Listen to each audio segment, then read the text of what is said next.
The road to the Porsche Tag Heuer Esports Super Cup stops off in the Sunshine State. With 3 races to go in qualifications, only Charlie Collins, the Welshman driving for SimRC.de, has made a statement, with first and second place finishes parachuting him into almost certain qualification. For the rest of the chasing pack, 3 more races and 3 more opportunities to secure one of the 20 spots on the grid and the chance to fight for their share of $300,000. Hello and welcome to RaceSpotTV for coverage of the 3rd round of the Porsche iRacing Cup Super Sessions that will determine our grid for the next World Championship competition. My name is Arjuna Kenkipati, doing double duty on commentary and camera work, and I'm joined by the one and only Paul Smith. And Paul, we made the trip across the border from the circuit Gilles Villeneuve, and we've traded big curbs for big bumps now. The curbs here, though, are just as important at finding speed around this historic track, and I think it's going to be interesting to see exactly which cars are best suited to tackling this tricky track. Yeah, hello everybody. It certainly is a real test of the drivers out there, is this track. It's a classic endurance circuit and one that everybody thoroughly enjoys coming to. As for these cars, you can use the curbs a bit more than some, say the GTEs for example, but if you hit the wrong curbs at the wrong time, it can lose you a bunch of time and give you real trouble. And real trouble that, like I say, not many of these drivers can really afford to get into right now. Only one driver, Charlie Collins, has made a statement and shown the World Championship competitors exactly what he wants from this qualifying series. For the rest of the field, you've got the likes of Zach Campbell, who, despite winning that race number 1, had some tricky results in race number 2, and really needs a result this time around to make sure that he's feeling comfortable in those last 2 races of the qualifying series. Yeah, it's all about getting yourself the opportunity to qualify. Of course, we've been saying about the top 20. You're not guaranteed to qualify if you end up in the top 20, so definitely these drivers will be pushing just to try and make sure that they do make it into that top 20 of the standings. But the standings, it's as you say, Collins is out there on his own, but then the rest is quite close actually. Before we take a look at the standings, let's walk you through our format for our qualifiers here. A 5-week qualifying championship that goes on top of the regular 12-week iRacing season. It's open to all participants on the iRacing service with a C-class license and above. Top 30 drivers from each week are eligible to register for this super session that we're just waiting. That will go up in a few moments' time. And after 5 weeks of competition, the 20 drivers with the top results from the qualifying super sessions will qualify for the Porsche Super Cup, pending eligibility. We must always say that here in World Championship competitions. Let's look at the schedule then. 2 rounds done and dusted. Okayama and circuit Gilles Villeneuve in the rearview mirror, but Sebring, Spa-Francorchamps, and the historic Interlagos awaits. And these are some great historic tracks, Paul, and should provide a lot of exciting racing that we maybe missed last time out at the circuit Gilles Villeneuve. Yeah, you say that, but everyone was always concerned about getting themselves a really good result there. We saw how the action was more towards the second half of the grid there, but today Sebring is a bit more open, shall we say, a lot more slipstreaming opportunities. I'm thinking through Big Bend down into the hairpin and down the Ullman Straight as well, but there's plenty of opportunities to make mistakes around here, so you've really got to be on your A game around here. But yeah, Spa and Interlagos, I mean, what venues they are that we're looking forward to in the next couple of weeks. And important races as well. There you take a look at the championship standings. You see Charlie Collins with that 41-point lead, looking pretty good in terms of the qualifications, but then you see 2nd through 20th separated by just 34 points, and everything up for grabs with a few good results, I would say, for some of these drivers. You look at the likes of Jack Sedgwick. We got a few of these drivers trying to re-qualify their way up into the Super Cup, Paul. A few good results, that's all it takes here to really put yourself in with that chance of getting that black license back again. Yeah, I think realistically you can maybe afford one bad result here, but you need to get some good solid, say, top 15 results in these super sessions to really give yourself a good chance. I'm looking at outside of that top 20 though. You look at some of the names of Ricardo Ferreira, Pete Berryman, Aichan Guvan, Yao Vaz, Matti Piatella, people like that are outside that top 20. They're desperate to try and get in.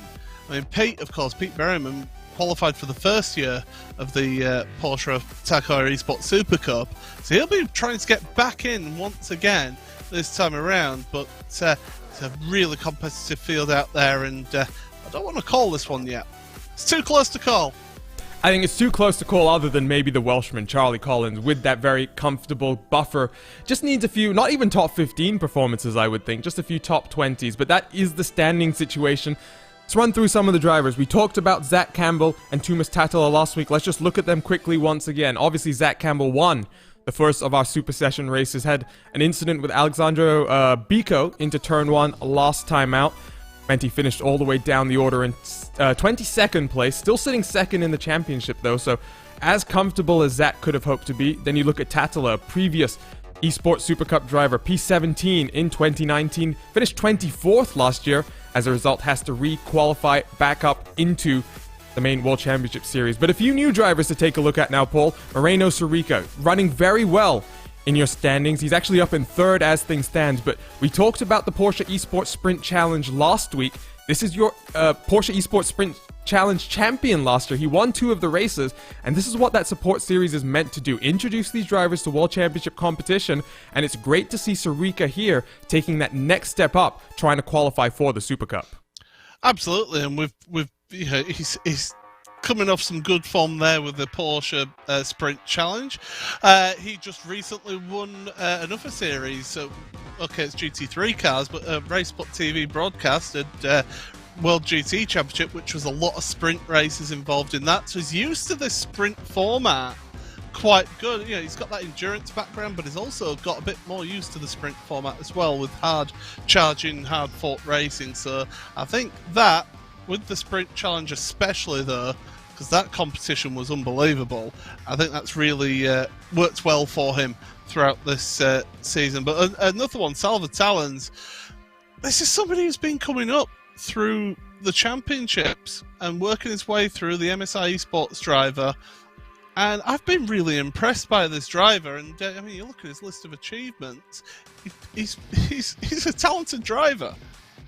Yeah, and he's got some big results on live stage situations. You look at the ESL Racing Series, the Piloto Michelin, both of those live situations. So that added pressure of being on venue and having to perform. Talon's now 7th in the standings with an 11th and 10th place finishes in the first 2 rounds. So solid results, putting him in a decent position to try and qualify. You look at the names behind him, by the way, Diogo Pinto and Thibaut Casabon. They both only made one of the Super Sessions.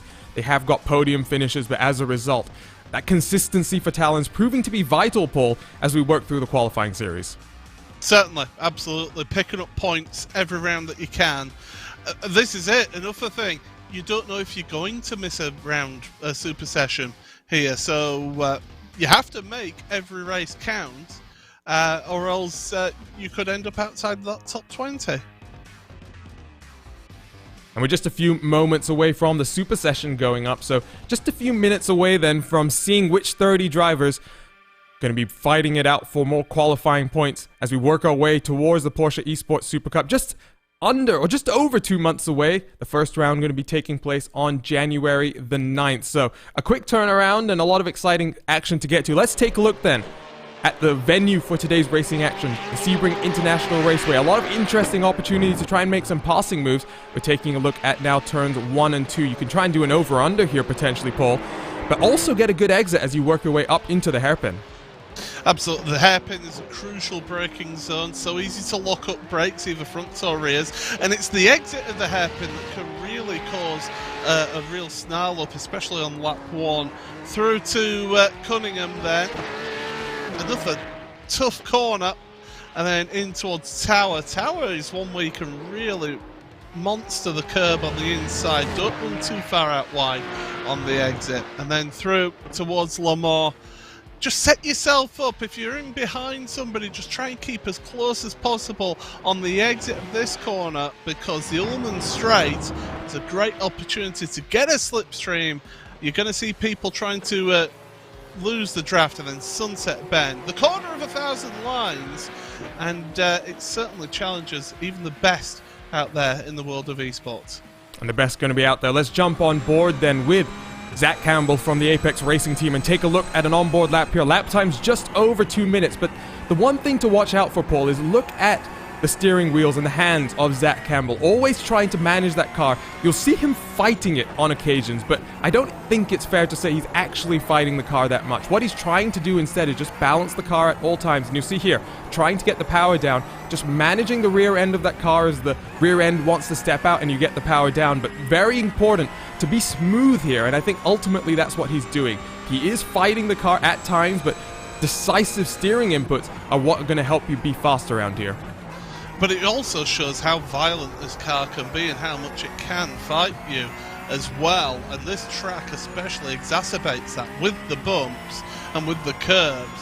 And you're just seeing that with those steering inputs. I mean, look at that, he's clipping the curbs, his back end's going sideways into the braking, through Cunningham then. Get onto the power. It's tricky as Collie up the left-hander here because you're always wanting to give more power than the rear tyres will let you have grip for. And then Tower here, really throw it in there, let it run out wide, and then flat out. Go all the way up through the gearbox, up into 6th gear. Cut as much of the curbs as you dare through there without getting a slow down penalty. Back end wants to step out there, up over the curbs.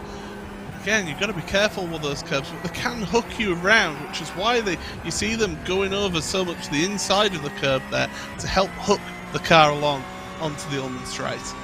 Yes, careful, you don't want to bottom out the car, then that will dig in and really turn you around more than you want. But down into Sunset, braking around those 2 cones on the left-hand side. Watch the right front lock up as you try and keep the car turned in here over those violent bumps as you then swing out all the way. Use all the track width here as you carry the momentum down the pit straightaway all the way across the start-finish line for just over a 2-minute lap. It's a quick lap here, Paul, in many ways. Despite the 2-minute lap time, it feels like you're going from corner to corner, and everything flows very, very comfortably. Certainly does, and these drivers, they're fighting the car. But it is a fast track at the end of the day. It's got some slow corners in there, but overall, the average speed is actually quite high for these cars. So it's a real challenge for these drivers, and when you get 30 of them all together, and we saw how close qualifying was last time, it just promises to be a real thriller, does this one. I'm looking forward to this race. It really promises to be something exciting. And we're just a few moments away then from jumping into live coverage of the 3rd round of the Porsche iRacing Cup Super Sessions. We're going to take a short break here on RaceSpotTV. We'll show you a quick highlights package of the previous year of the Porsche Tag Heuer Esports Super Cup. Before we do that, though, just a reminder, follow us here live on RaceSpotTV for more sim racing action. All of our broadcasts moving back to our own channels as of this week. So follow us on YouTube, Twitter, and Facebook, and you can watch live broadcasts at all times. Also, follow us on Twitch. I think Hugo's forgotten that we also have a Twitch channel, but do go follow us then. We'll be back in a few moments' time with qualifying coverage for the Porsche iRacing Cup.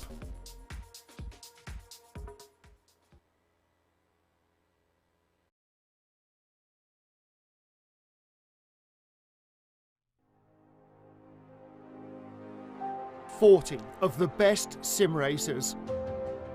$200,000 on the line. Who will rise to the challenge? This is the Porsche Tag Heuer Esports Super Cup.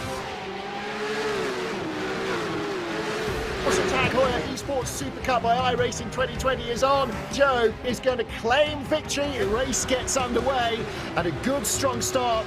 Barcelona weekend for Max BENECKE, main race here at Donington. Contact between the two of them. 3rd win of the season, his 2nd in a main race. Looks like a good launch of pole position for the first time in his career to Alejandro Sanchez. Sebastian Joe. Alejandro Sanchez, 47, and I guarantee there is a 22 car there. Is that going to work? He's on the curbs. No, and here, up the inside goes Rogers. Josh Rogers wins. That was an epic battle. We are underway for 30 minutes at Brands. Sanchez and Job, they make contact through Druid. Josh Rogers wins at Brands Hatch. Can he keep it on the island? No. Sanchez is off. Can he hold it? Oh no. So they are both off. Pole, he won the sprint, he won the main race and start the long, breathless, power-sapping climb. 27 still in front, no 22. Gets on the grass, drifts out wide, cones bite dust. Sebastian Joe, it'll be win number 6. And we are away here at Le Mans. Gets a little bit tighter P2, P1 in the championship, P1, P2 in the race. Joshua Rogers finishes with the race victory. That shows how tight the margins here. Job is where he needs to be. Not going to let it go. Well, a big crash at the front at the second chicane, and that's going to be one of your championship contenders. It's all over. Graham Carroll, he is going to claim victory. Sebastian Job, a British driver, wins a world championship.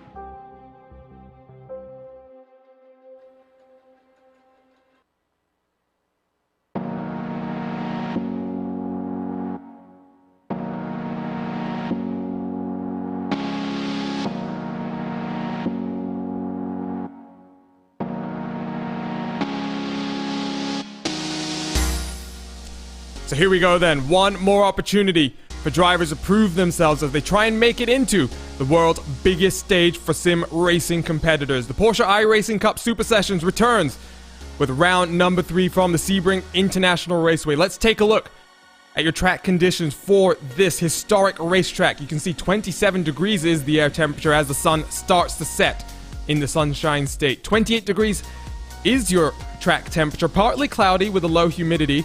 But once again, some strong gusts of breeze going to be blowing these cars across the braking zones. Thank you for joining myself, Arjuna Kankipati, and Paul Smith for this coverage of the Porsche iRacing Cup.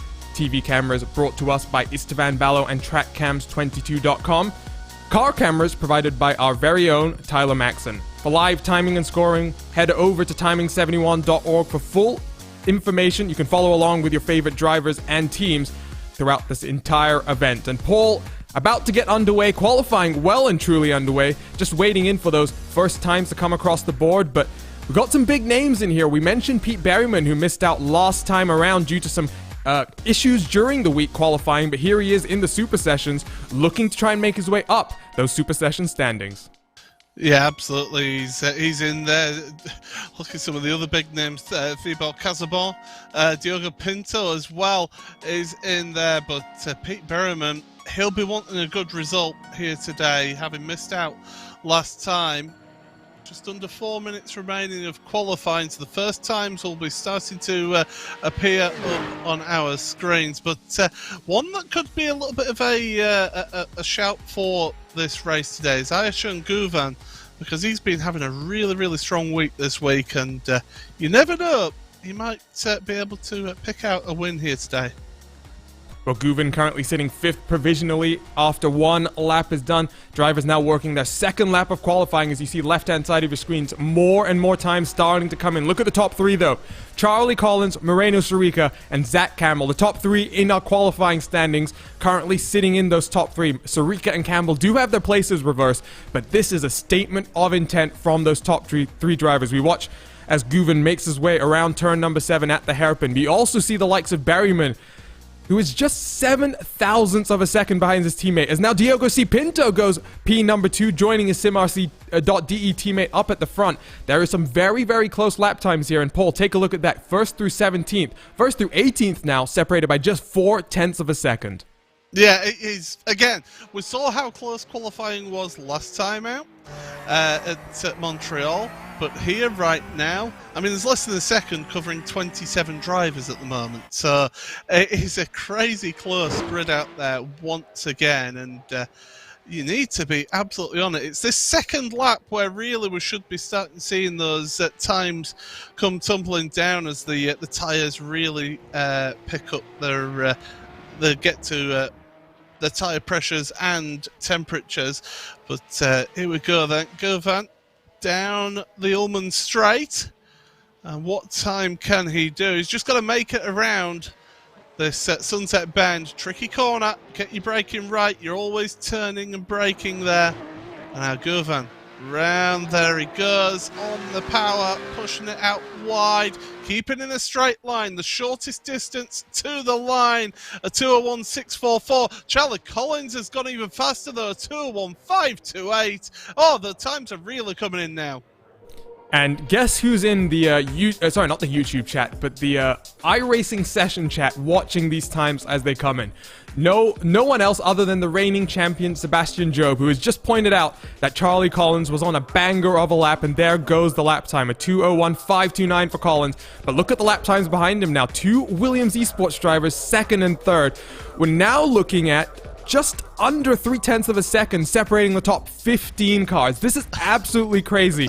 And this is what we see in the Super Cup as well, Paul. Qualifying is so important. The margins are so tight. And for someone like Zach Campbell right now, who's all the way down in 18th place, we talked about his troubles last time out. He would have wanted a much stronger qualifying to set himself up for this third race now. He's going to be looking at a lot of work to do in the 25 minutes or so of racing that we have ahead of us.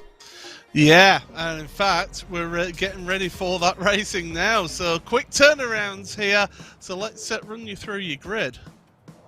Yeah, let's run you through the grid then as quickly as we can, because they're going to be getting out there onto the track in just a few moments' time, ready to go racing. So for simrc.de, it's Charlie Collins with the pole position with a 2:01.529. But look at those margins. Just under 1/10 of a second separating the top 4 drivers. 2 Williams Esports drivers in the top 4. Moreno Sirica and Daniel Lafuente being separated by Brian Lockwood, who tries to make his return to World Championship competitions. Then the next few rows, Alexander Walters, Ayachan Guven, Phil Dennis, and Diogo C. Pinto. Paul, run us through the next 8. Yeah, Dylan Burst with Salva Talon's 10th. Pete Berriman disappointed with that, down in 11th with Daniel Algabe in 12th place. 13th for Josh Thompson and Alessandro Bicco. Thibaut Casabon, another former Porsche Esports Super Cup driver, 15th, ahead of Carlos Fanelos in 16th. So that's the first half of your field. Let's look through the rest. Maxime Reimstein for HM Engineering. Next to him will be Maddie Kaidasoa, with Zach Campbell, winner of that first round, all the way down in 19th. Jack Sedgwick going to be trying to requalify from 20th on the grid, with Tumas Tatula, Luis Felipe Tavares, Andre Martins, and Marty Piatella behind him. 25th then, Carlos Dugues with Paschalis Georgis in 26th, Matti Sipala and Quentin Violette. And then finally, Pekka Toivonen, would be gutted with that, and Elliot Veyron, ran out your 30-car grid. Yeah, and after Pekka Toimonen's staunch defense at Montreal last week to hold on to second, we'll be disappointed with that result, but we're ready to go then. See the cars.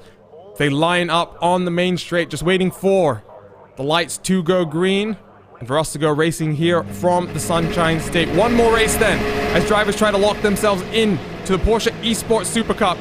Lights are out, and we're about to go racing here at the Sebring International Raceway. It's not 4 hours of racing to go, just 12. And a good start from Collins down into turn 1. Lockwood as well, having to fight off the charge from behind as they funnel their way down into the first corner for the first time. They're managing to get through there safely as they funnel their way now down into 2. Lockwood challenging Sirica for second out front. And he's going to go down the inside and get up into second place. And here comes Guven as well. Guven now past Lafuente and trying to get the move on Sirica as 2 wide they go through turn number 4 as they work their way down into the Big Bend corner. Oh, well, I could tell you further back. I'm seeing my timing screen lights up. We've got drama. Oh, and it's Zach Campbell. Yeah, Zach Campbell, one of the big ones involved in that one. Maxime Raunstein, Carlos Fenalosa as well. So big dramas heading through turns 3 and 4. And Thibaut Casabon, one of the other drivers that's had some issues. But look once again at the lead that Charlie Collins is trying to run away with. Collins has been one of the standout performers here in the qualifying series. One other driver trying to make some moves. There you see Phil Dennis, as behind him Salva Talons and Dylan Burst go side by side into Cunningham corner, and Burst trying to get the move done, but Talons is going to hang it around the outside and hold it now down as they work into tower corner. And here comes Alessandro Bicco trying to get into the action around the outside, and now Pete Berriman as well. Burst loses one position there trying to get the move done. This lap number 1 proving to be very, very hectic. It certainly is, but that's what you get around this track. As you mentioned, through turn 1 into 2, it does funnel. And that was where we were hoping that everybody would be able to behave themselves. But look at that, at the front, Charlie Collins is pulling away, and Brian Lockwood has got the attention of Moreno Sirica right behind him. And look at them all trying to follow the draft down the Ullman Straight here. A real slipstream snake. Sirica just showing his nose into Sunset Bend, trying to put Brian Lockwood off as Govan runs wide. And well, Daniel Lafuente is going to try and make the most of that one.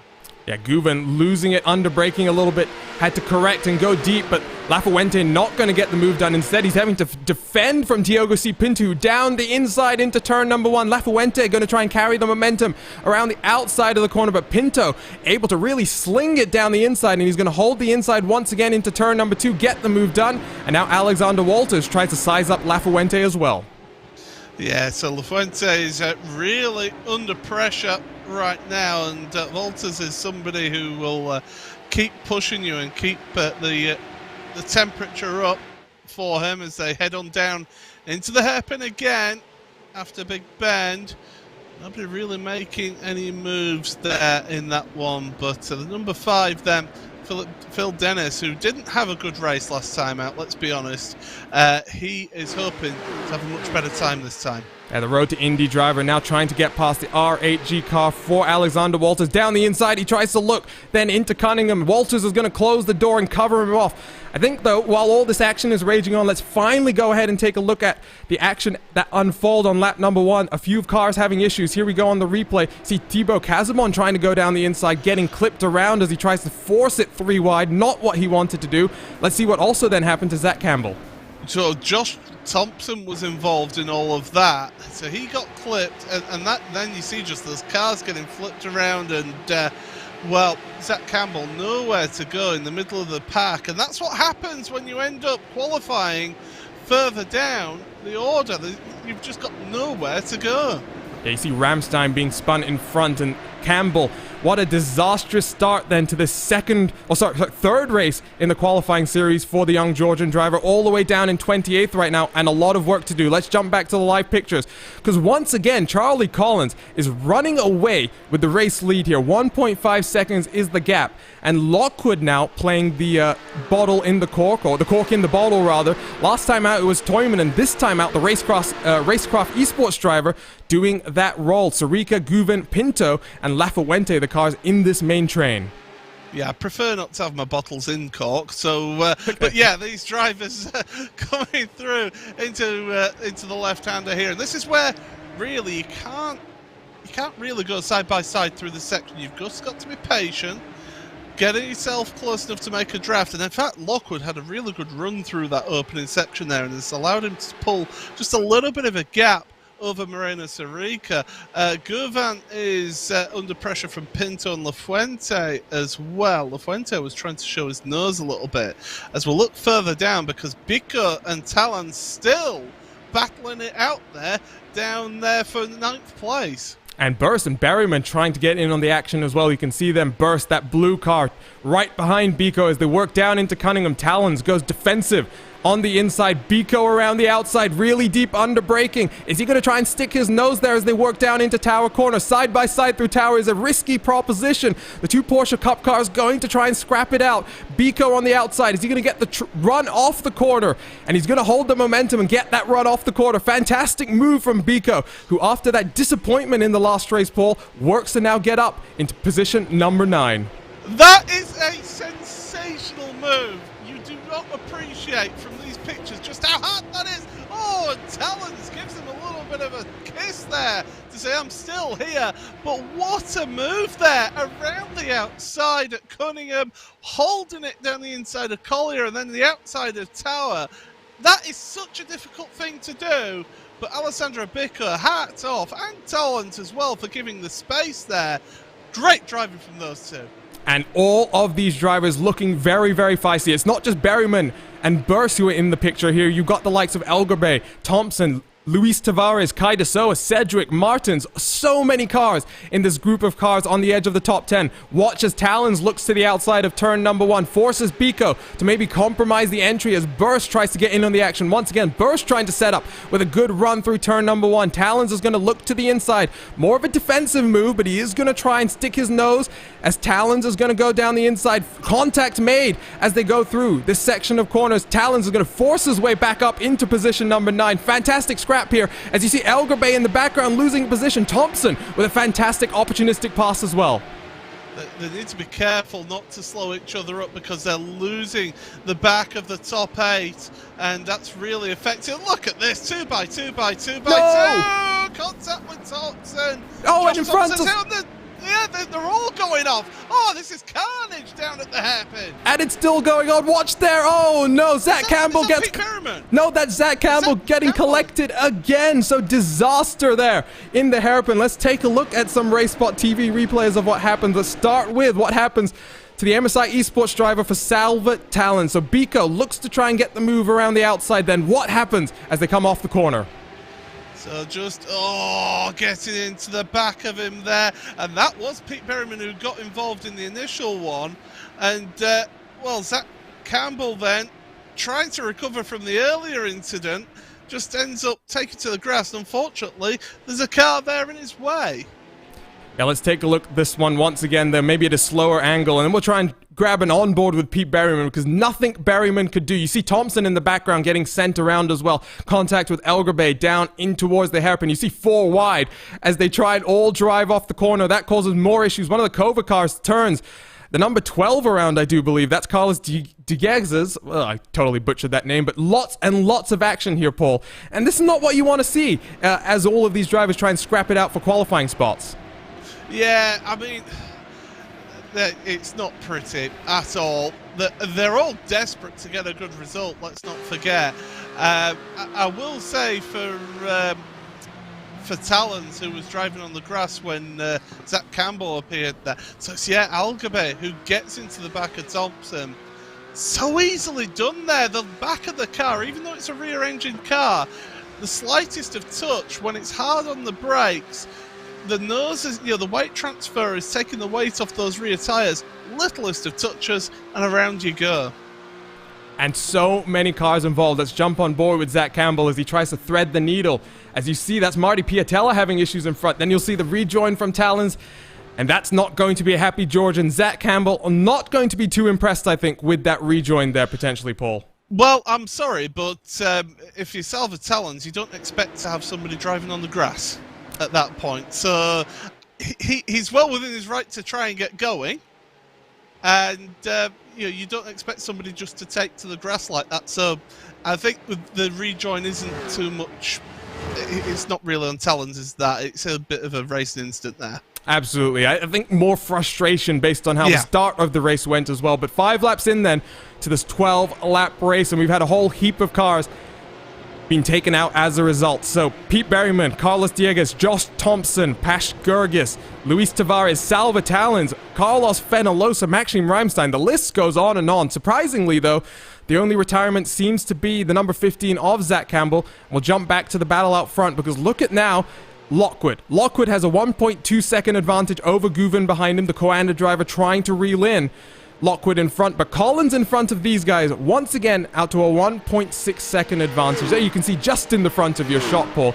I mean, we cannot state just how impressive this is from the Welshman. I mean, last time out in Montreal, you didn't want to give him the Murray Walker jinx with a few laps to go, but he had a 5-second advantage in the closing stages of that race. This time out, not maybe as comfortable in terms of the lap time gap, but from a race management perspective, for the number 4 car, it's once again been almost perfect.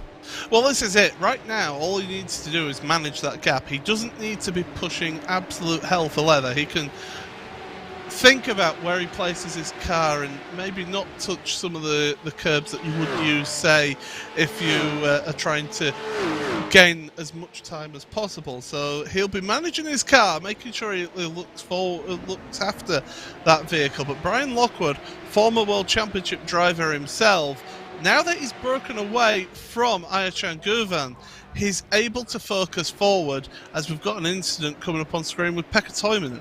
Oh, and it appears to be just a retirement for the number 18. So finished second in last year. You can already see the damage on the front nose of the Kova Esports car. So unfortunate to see a retirement from this one then. So now looking like 3 retirements. You got Pete Berryman, who has also unfortunately had to retire, effectively killing Berryman's hopes of making it back into the Porsche Esports Super Cup. And given what happened last year, Paul, we discussed this briefly last time out. Berryman won the qualifying series a year ago. However, Due to the fact that he was ineligible due to missing a few rounds of the first season of the Super Cup, that meant that he couldn't qualify, and as a result, despite the fact that he had the almost perfect performance in the qualifying series, unable to really get that World Championship license and make it back to the top level of sim racing competition.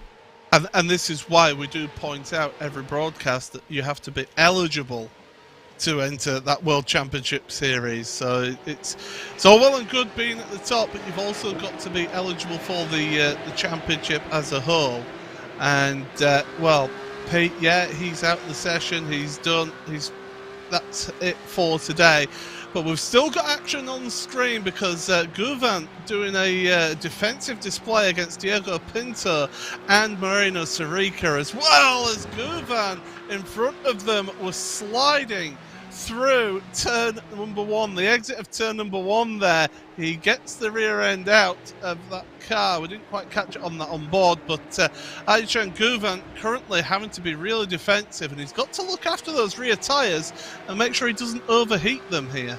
Absolutely. We didn't really talk about it in our keys to victory, but one of the keys is not sliding the tires.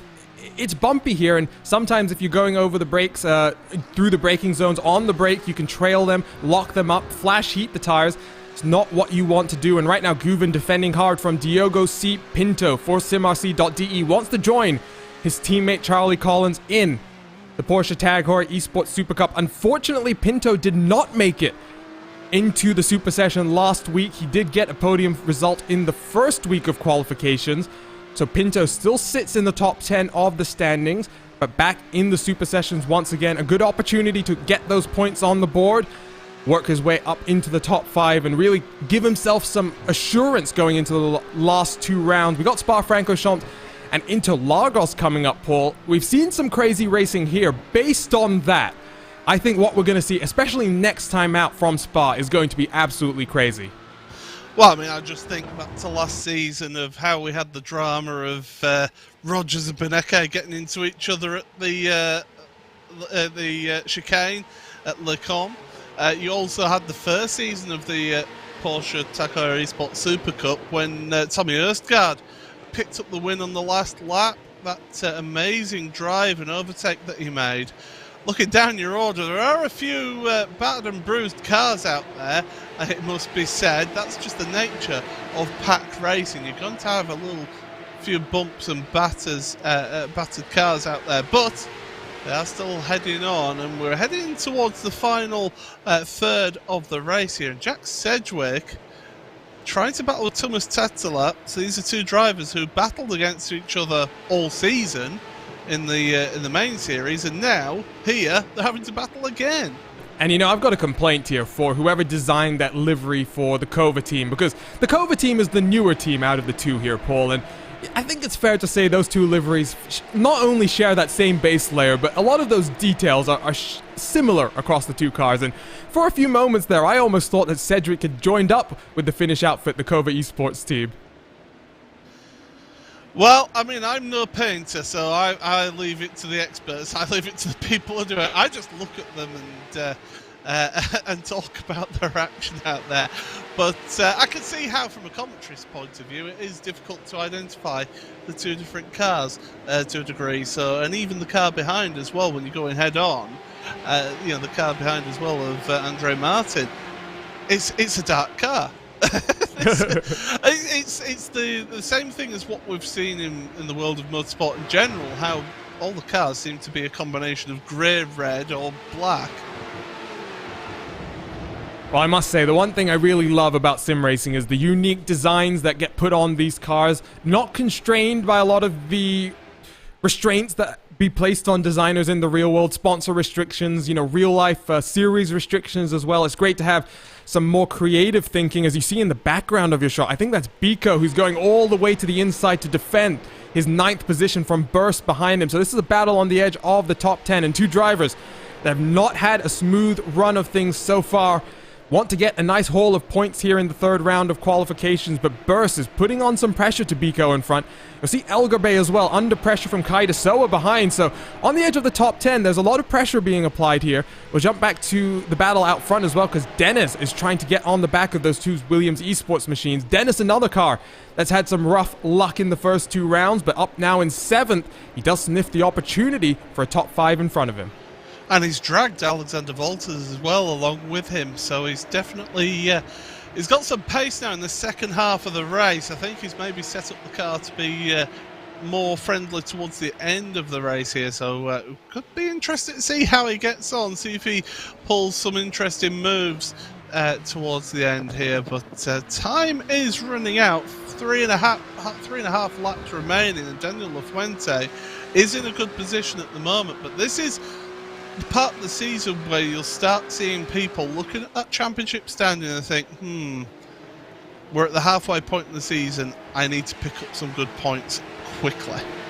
And if you are Daniel Lafuente, you're down in 18th in the points as things stand, but you see your teammate Moreno Sarica in front of you, up in 3rd. You also don't want to commit the cardinal mistake in racing pole and hit your teammate here, so Lafuente has fallen off the back of Sarica over the last lap or so when we last jumped on board with him, but I'm sure Lafuente as well. We talk about these big teams and the addition of team managers and spotters and everything.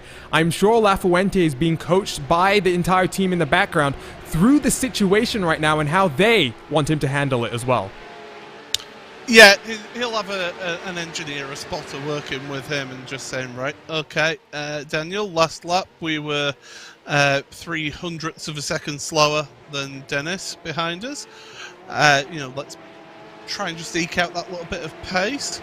You know, they'll be just giving them tips as to where they're quicker. I mean, look at Govan right now. The last 3 laps has been catching up to Brian Lockwood. So he's getting, oh, Dylan Burst, I'm just seeing, is dropping down my timing screen down in 13th now. So something's happened to him, I would presume, down at Sunset Bend, as he's coming under attack now from Jack Sedgwick to the outside. Jack, oh, that's a brave move around turn 1. He could do it, but they're going to go side by side into 3.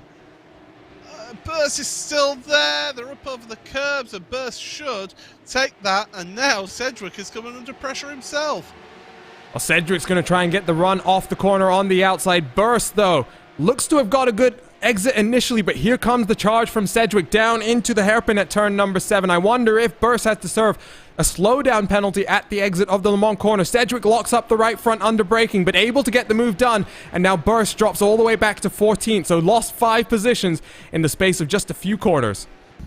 Yeah, and that's big. That is big for him, as we'll look at a replay then. That's on the exit of Sunset Bend, and you can see how he's dropped down, and then Sedgwick, oh, we'll get a look here. Now this will give us a good view now.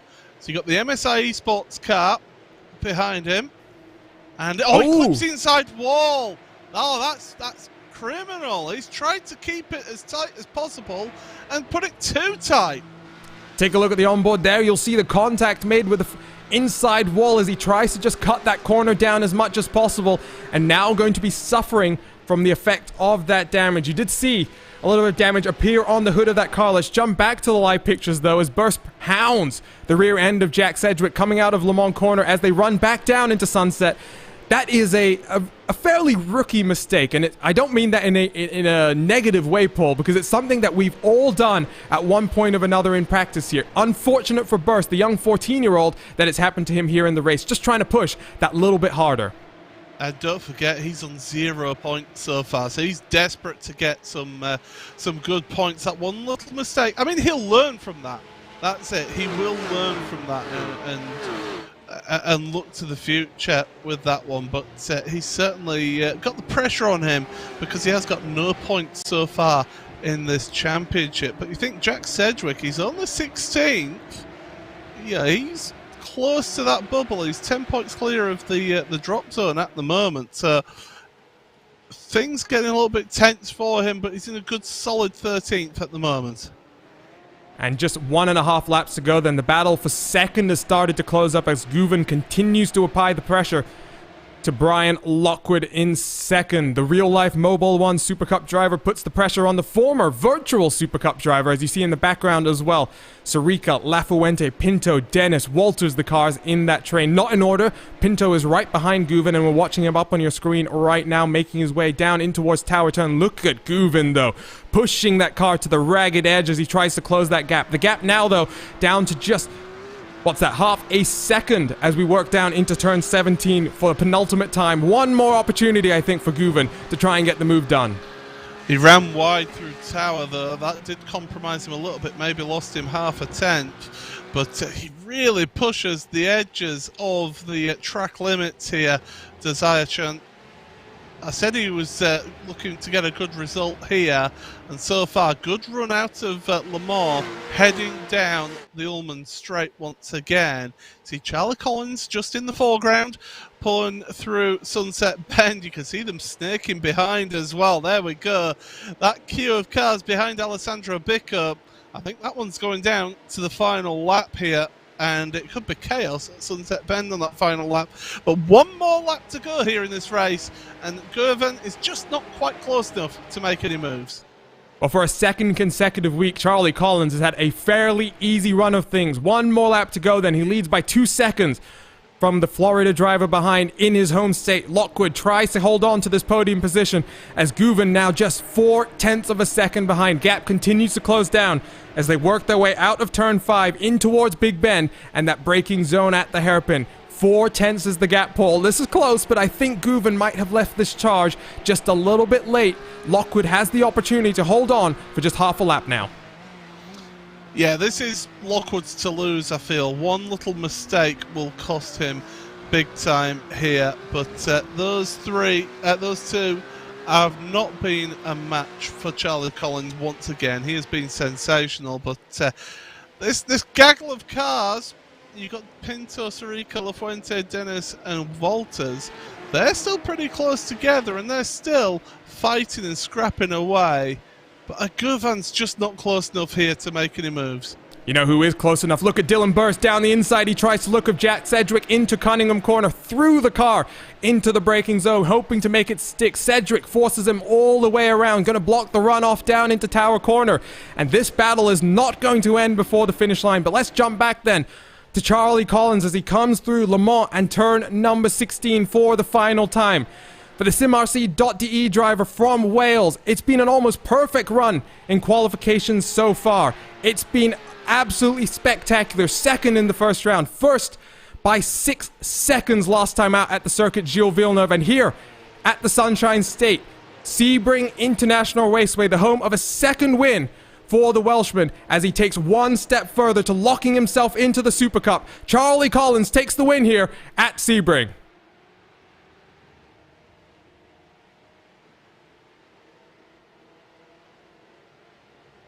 So Collins comes across the line with a healthy gap. Lockwood is going to hold off Guven for second place as they all struggle across the line. You can see Burst coming across the line just behind Cedric. There's Tatula coming across the line behind his teammate Kaida Soa. Lots of action across the line, and what a race we've had here, Paul. But it must be stated, Charlie Collins once again, almost perfect has been the run so far. He's only lost out on 5 points in the first round at Okayama. The Welshman has effectively locked himself in, and if you're those 20 drivers already on the entry list for the Porsche Super Cup, you see this performance from the number 4 car, and you start to think the challenge from the rest of the field is starting to come.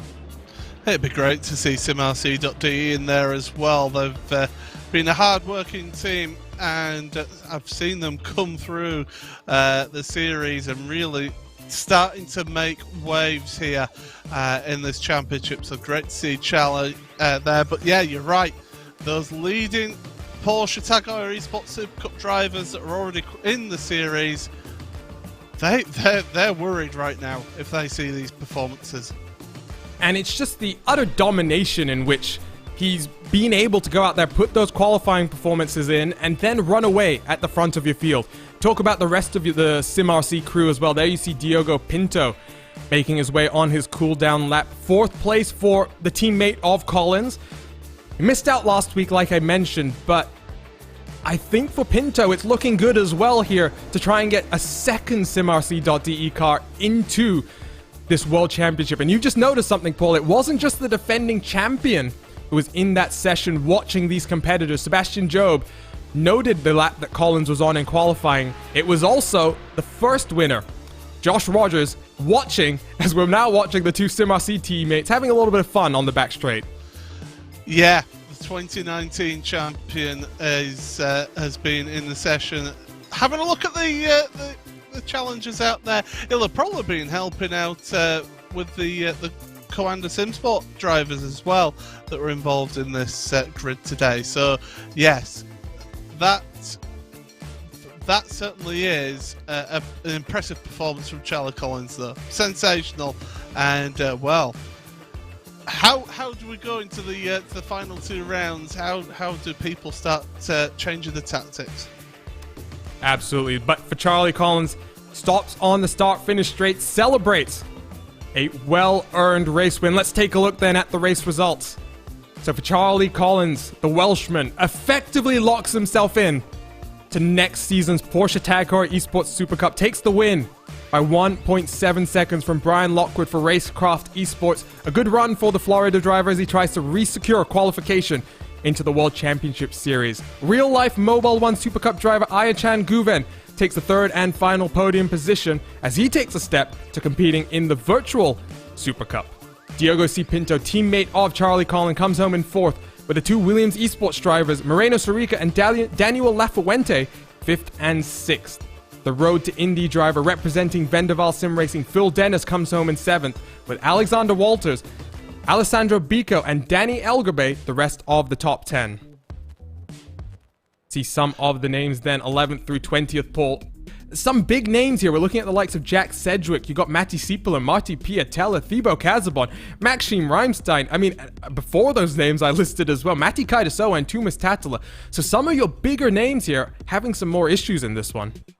Yeah, absolutely. I mean, we noted Casabon and Rammstein, that opening lap incident, and that is what has dropped them further down the order. But even when you go into that final page of the graphics, your Carlos Fenalosa was down there 21st.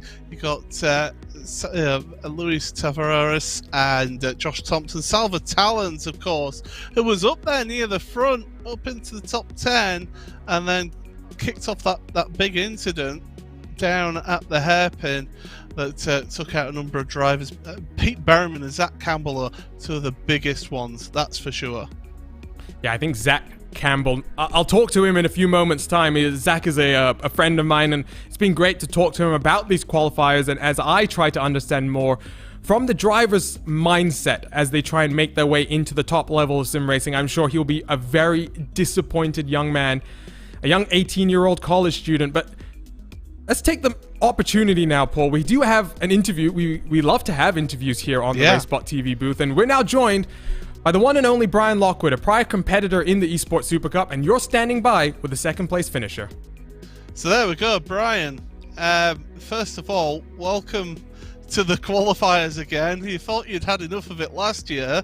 You're having to do it again. Just talk us through the challenge of having to get yourself into the Super Session to start with, and then the level of competition in these Super Sessions.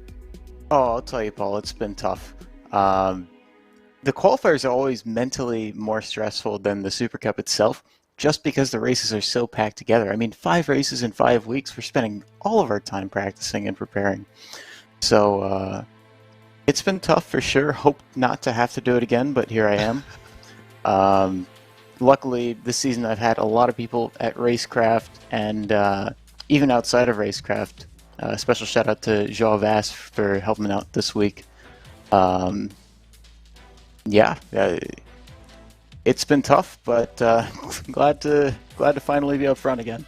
Absolutely. Well, there you go. You're P number 2, second place here in this race. I've just looked at the updated standings as well. That puts you 3rd overall in the qualifying standings here. So you're on 83 points. The 20th place driver is on 34. So you've got a bit of a gap now. So do you now think, right, the final 2 races is just about picking up points, or do you still try and get those top finishes? Well, I'll tell you what, Paul. I set out the season trying to win qualifiers, and it doesn't look like that's possible because Charlie's been doing a fantastic job. Yeah. But second place is still in reach, so yeah, still going to be pushing for that. We'll see where I end up. Well, Brian, we'll let you go, but before you go, anyone you just want to give a quick mention to whilst you're here in the broadcast booth? Yeah, again, thank you to everybody working with us at Racecraft, especially Justin Tipton and Sam Coitert, who are still struggling, still at it. Suelio Almeida and Kane Halliburton were also big factors early on, and this week I, as I said, worked with João Vaz, who helped me prepare for the race stuff a little bit. So thanks to all those guys, and of course Marco Nurmela, who helped us out with a breakthrough on the setup for this week. Well, thank you very much, Brian, for joining us here. We always like to have an interview, and all the best for the final 2 weeks. Thanks a lot, Paul. And so that was Brian Lockwood, who does also compete in the real world. We had a few of those drivers today. Brian Lockwood, Iron Chan, Guven.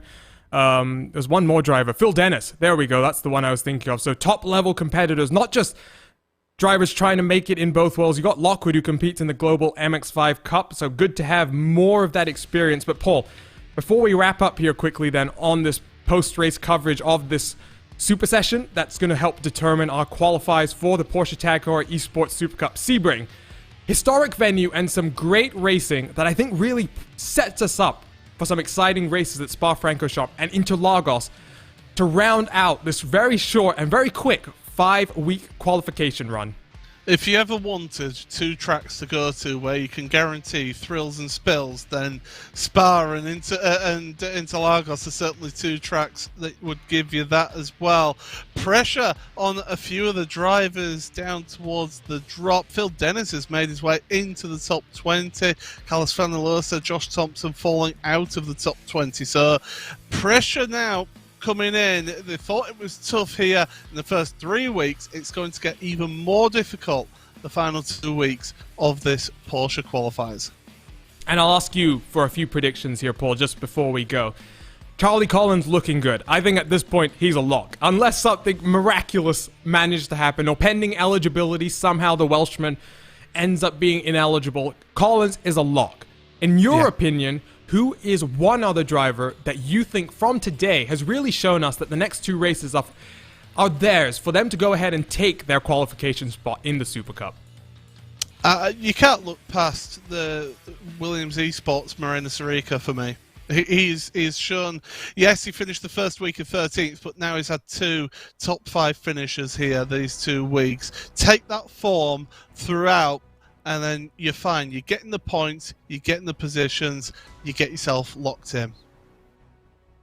So being locked in is the goal for 20 drivers trying to join the ranks of the World Championship Series. Seats open for the 2021 Porsche Tag Heuer Esports Super Cup. Before we go, just one more reminder. Please follow us here live on RaceSpotTV for more sim racing action. All of our broadcasts will be back live on our own channel starting this week. So follow us on YouTube, Twitter, Twitch, and Facebook. Hugo did forget that we have a Twitch channel as well. But subscribe to our YouTube, hit that bell, and you'll get up-to-date notifications every single time we go live. If you also want to keep up to date with us, join our Discord server, where all of our commentators and producers are there waiting to chat with you. We have more live notifications of all of our broadcasts. So we'll see you then in 1 week's time from Spa-Francorchamps for 2 more races that will determine the 20 drivers that make it into the Porsche Tag Heuer Esports Super Cup. For myself, Arjuna Kankipati, I've been joined by the one and only Paul Smith. TV cameras, as always, provided to us by Istvan Ballo and TrackCams22.com. Additional car cameras provided by our very own Tyler Maxson. So that's going to be it for our coverage then of these Super Sessions. Enjoy the rest of your weekend and a busy racing weekend on RaceSpotTV. We'll see you in 1 week's time.